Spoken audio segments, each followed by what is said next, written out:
Olá, pessoal, nossa segunda tertúlia. Eu espero que esteja tudo bem com vocês. Nós estamos falando sobre gestão sistêmica de pessoas e o nosso principal objetivo com essas tertúlias é que você aprenda a gerenciar pessoas, tendo uma visão sistêmica para obter resultados extraordinários.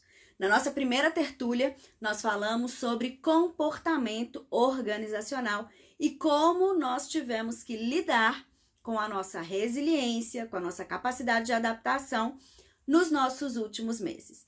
Na tertúlia de hoje, nós vamos conversar sobre mudança de comportamento.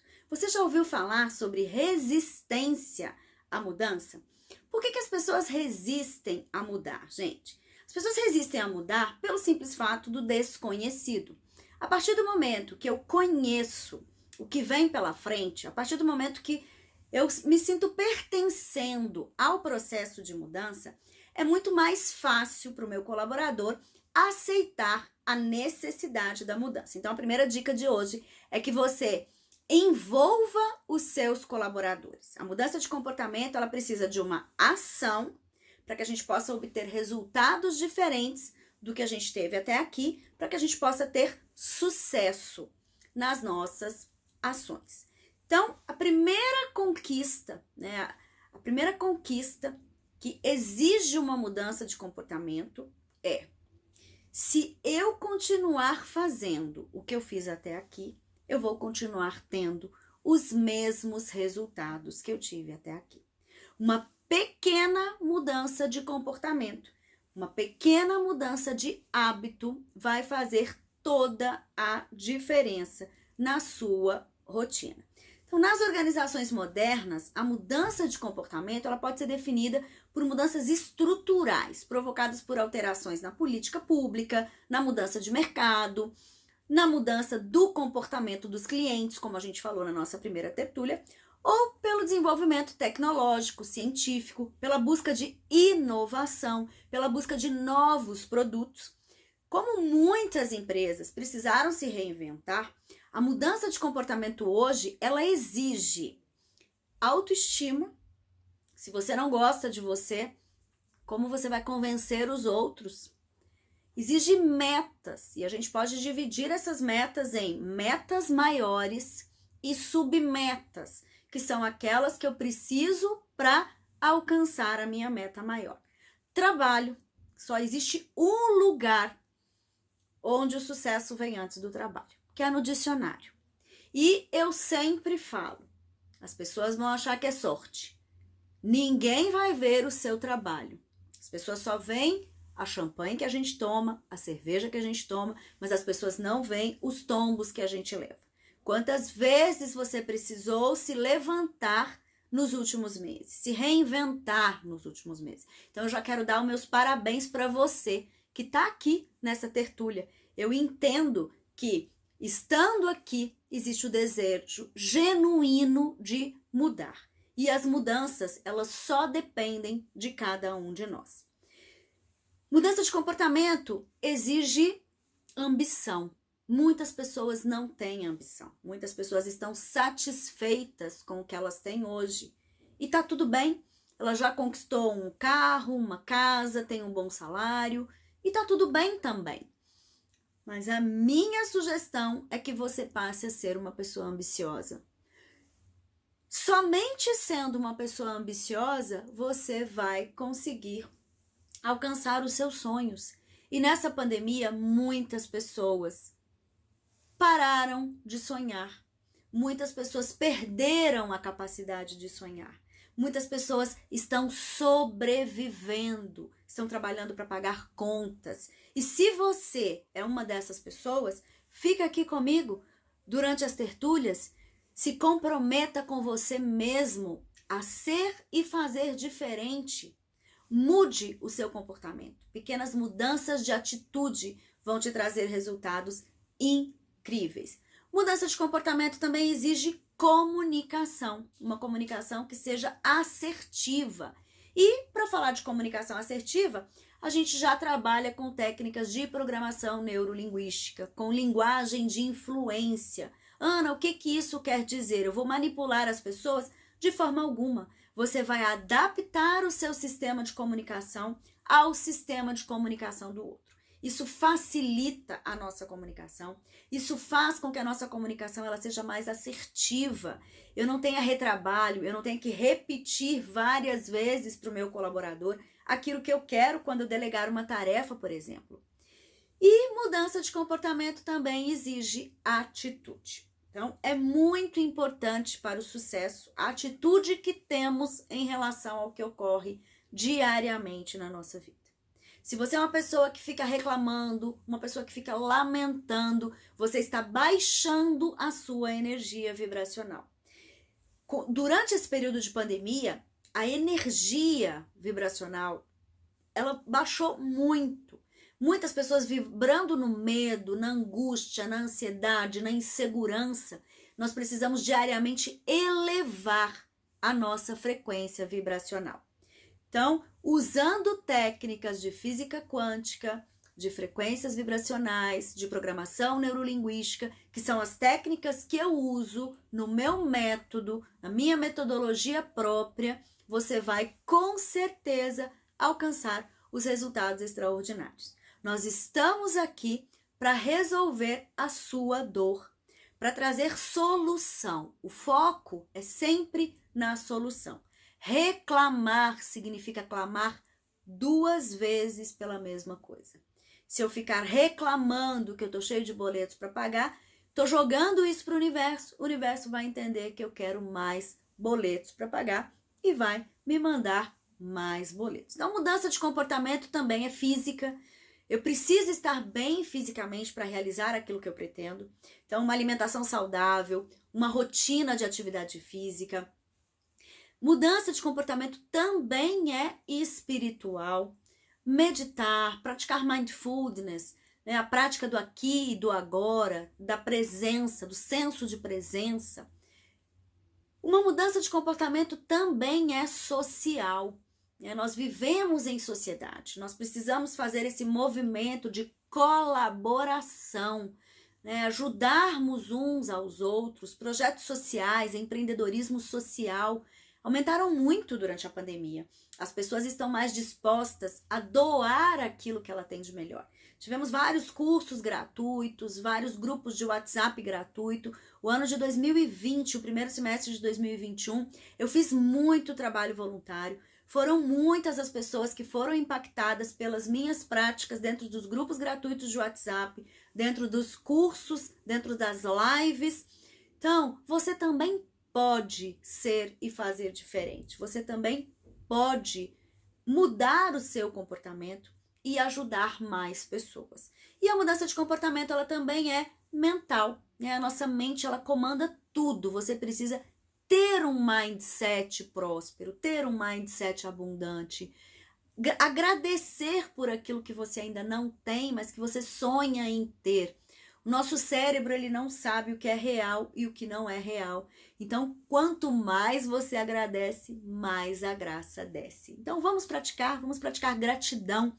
O exercício de hoje é o diário da gratidão. Em um lado do seu diário, você vai escrever coisas pelas quais você é grata ao longo daquele dia. E na outra página, você vai escrever coisas pelas quais você é grata, que você ainda vai receber. Depois, compartilhe comigo os resultados que você teve. Vamos evitar as coisas tóxicas, noticiários, pessoas que são tóxicas, pessoas que chegam para mim e falam: Ana, isso não vai dar certo, Ana, é mais um projeto. Não, gente, eu não quero esse tipo de gente do meu lado. Eu quero pessoas que me impulsionem. Eu quero pessoas como você que está aqui, pessoas que querem se desenvolver, pessoas que querem ser e fazer diferente. E assim nós vamos quebrar vários paradigmas do comportamento. Como seres humanos, nós somos dotados de inteligência, de liberdade, de vontade, e a maioria das pessoas desperdiça o seu tempo com coisas que já não importam mais. O passado está lá no passado. Muitas pessoas vivem 70% no passado. Quando eu fui, quando eu tive, quando eu era. 25% das pessoas vivem no futuro. Quando eu tiver isso, quando eu tiver aquilo. e apenas 5% das pessoas vivem no momento presente. Cada dia é menos um dia que a gente tem. Então pense nisso. Pratique mais o aqui e agora. Esteja mais no presente, na presença. O homem, ele tem uma personalidade de motivação, de percepção, ele tem os seus valores e o comportamento humano dentro das organizações, ele não pode ser desconsiderado, né? A empresa é um ambiente organizacional onde tem normas, tem regras, tem uma cultura organizacional, tem processos, existe um clima organizacional que precisa ser gostoso, prazeroso, para que o nosso colaborador, ele queira estar neste lugar. Então, o comportamento, a mudança de comportamento e o comportamento do ser humano tem muito a ver com o comportamento das empresas, o clima organizacional, que foi o que a gente falou na nossa primeira tertúlia. Então, é preciso mudar alguns paradigmas. As mudanças de comportamento nas organizações têm por objetivo favorecer uma adaptação e aumentar a flexibilidade diante de mudanças que precisam ser contínuas. A principal mudança de paradigma está na alteração da visão mecanicista para a visão holística, que é o que a gente está propondo, né, aqui para vocês. Quais são as diferenças entre a visão mecanicista e a visão holística? A visão holística, ela está muito baseada na competição como chave do sucesso. A visão holística é a cooperação como base do sucesso. Na visão mecanicista, fala-se de sigilo estratégico, de linha de produção, de foco na produção, da eficiência em primeiro lugar, da empresa como uma máquina e as pessoas sendo uma peça, né, dessa engrenagem, e abertura e transparência secundárias. Na visão holística, a gente fala de uma transparência na estratégia, todos juntos, nós criamos células de trabalho, o foco é no cliente, por isso a importância de um atendimento de excelência ao cliente, tanto o nosso cliente interno quanto o nosso cliente externo, a flexibilidade em primeiro lugar, a escuta ativa, ela faz toda a diferença dentro das organizações para a mudança desses paradigmas. É uma empresa como um organismo vivo, é uma empresa dinâmica, onde as pessoas são proativas, onde as pessoas participam dos processos e existe uma urgência dessa abertura, dessa transparência e dessa autenticidade como ferramenta de sucesso para as organizações. Eu estou trazendo aqui para vocês agora um modelo chamado modelo transteorético. Esse modelo, ele, apesar de uma percepção de necessidade de mudança em seus comportamentos, as pessoas fazem através de estágios, ao invés de realizarem de forma abrupta. É algo mais leve, mais temporal, onde a gente consegue entender quando ocorrem as mudanças, qual a intenção dessa mudança, e que cada um vai ter um tempo para que essas mudanças aconteçam. Então, o primeiro estágio é o estágio da pré-contemplação. Eu identifico que existe uma mudança necessária. O segundo é a contemplação, né? Como que eu vou programar essa mudança necessária. A terceira é a preparação. Quais são as estratégias, eu vou trabalhar com reuniões, eu vou trabalhar com workshops, como que eu vou comunicar essa mudança para os meus colaboradores. Depois a gente vai fazer as ações, né, as ações por blocos, para que isso fique de forma mais amena, mais leve, para que a gente possa evitar o que a gente chama de imunidade à mudança. Eu acredito que você não deva ter ouvido falar esse termo, é um termo muito novo. A imunidade à mudança é a nossa forma de nos proteger para que algo não nos impacte, não nos afete. Vou dar um exemplo para vocês de imunidade à mudança de uma cliente que eu atendi. Ela era extremamente resistente com a questão da alimentação, mudar a alimentação, e a gente sempre fala do bem-estar, da qualidade de vida e da necessidade de estar bem consigo mesmo, da autoestima, para que a gente possa ser melhor no trabalho, aumentar a nossa produtividade, enfim, quando eu trabalho qualidade de vida no trabalho, a questão do bem-estar, eu trago esses tópicos, né, importantes para cada uma das pessoas. E essa moça era uma moça muito jovem e ela tinha muita resistência à mudança. E todas as técnicas que eu passava para ela se sabotava e dava um jeito de não fazer e não fazia tarefa. E aí eu fui entender, né? Essa moça, ela é muito bonita, uma moça loira de olhos azuis, cabelo comprido, liso, e ela estava com sobrepeso já havia alguns anos. E entre uma conversa e outra, o que eu percebi? Ela estava se imunizando à mudança em função de um trauma que ela teve na sua infância. Ela teve um abuso, não foi um abuso sexual, mas um abuso de desrespeito à imagem dela. Chamaram ela de gostosa, ou lá em casa, etc e tal. E ela criou esse processo de imunidade à mudança. Ela entendeu, né, o subconsciente dela entendeu que se ela fosse gorda, ninguém ia olhar para ela, ninguém ia desrespeitá-la, ninguém ia ferir os seus valores. Então, no seu inconsciente, ela trabalhou a imunidade à mudança, né? Igual o nosso sistema imunológico mesmo, ele faz células de defesa. E nós quebramos, né? Nós quebramos essa crença, essa imunidade, com uma técnica de hipnose ericksoniana. Nós entendemos aonde foi que isso tudo aconteceu e trouxemos para os dias de hoje, quebramos a crença que estava limitando, ela conseguiu emagrecer, conseguiu ser mais produtiva dentro da organização e conseguiu alcançar o cargo que ela almejava dentro daquela empresa. Então, a mudança de comportamento, a gente precisa ter muito cuidado, é um processo muito delicado e cada um vai ter as suas crenças, os seus valores, as suas limitações e a empresa, quanto mais envolver os seus colaboradores, quanto mais trabalhar o senso de pertencimento, mais ela vai lucrar com isso.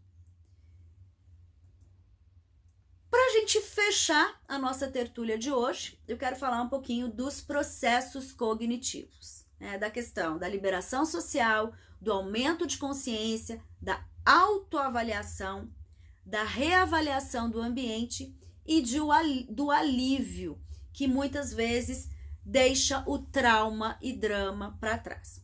Então, dentro dos nossos processos cognitivos, a quebra de paradigmas, de que a mudança, ela traz ou afeta ou traz coisas ruins, a gente precisa entender, quanto mais o colaborador se sentir pertencendo, quanto mais a gente respeitar a hierarquia dentro das organizações e os processos, o tempo de cada um para processar a mudança, maior será o resultado da nossa organização. Então, a mudança de comportamento, utilizando o modelo transteorético, ela traz para a gente muitos resultados extraordinários. Para a gente fechar, então, hoje a gente falou sobre mudança de comportamento, imunidade à mudança, falamos também sobre a importância de respeitar o tempo de cada um e se fazer presente. É só o presente que a gente tem. E a maioria das pessoas acaba desperdiçando o tempo presente. Eu quero ver você aqui comigo no nosso terceiro encontro. Até lá, um forte abraço!